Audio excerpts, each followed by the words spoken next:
ನರಕವಾಗುತ್ತಿದೆ ಜನರ ಜೀವನ. ಕುಷ್ಟಗಿಯ ಇಂದಿರಾ ಕಾಲೋನಿ ಪುರಸಭೆಯ ನಿರ್ಲಕ್ಷ್ಯಕ್ಕೆ ಸಾಕ್ಷಿ.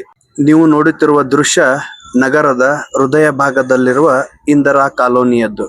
ಅಭಿವೃದ್ಧಿಯ ಮಾತುಗಳ ನಡುವೆ ಇಲ್ಲಿನ ಜನರು ಎದುರಿಸುತ್ತಿರುವ ನರಕ ಯಾತನೆಯನ್ನು ಒಮ್ಮೆ ನೀವೇ ನೋಡಿ. ಇಲ್ಲಿನ ಚರಂಡಿಗಳು ಸಾಂಕ್ರಾಮಿಕ ರೋಗಗಳ ತಾಣವಾಗಿ ಮಾರ್ಪಟ್ಟಿವೆ. ಪುರಸಭೆಯವರು ಸ್ವಚ್ಛತೆಯ ಬಗ್ಗೆ ಬೃಹತ್ ಜಾಹೀರಾತುಗಳನ್ನು ನೀಡುತ್ತಾರೆ, ಆದರೆ ವಾಸ್ತವ ಸ್ಥಿತಿ ಮಾತ್ರ ಇಲ್ಲಿನ ದುರ್ವಾಸನೆಯಲ್ಲಿ ಅಡಗಿದೆ. ನಮಗೆ ಇಲ್ಲಿ ಮುಂದೆ ಹೋಗಲು ಸಹ ಆಗುತ್ತಿಲ್ಲ, ಅಷ್ಟು ದುರ್ವಾಸನೆ. ಕಂದಾಯ ಕಟ್ಟುವ ಪ್ರಜೆಗಳಿಗೆ ಸಿಗಬೇಕಾದ ಮೂಲಭೂತ ಸೌಕರ್ಯ ಇದೇನಾ?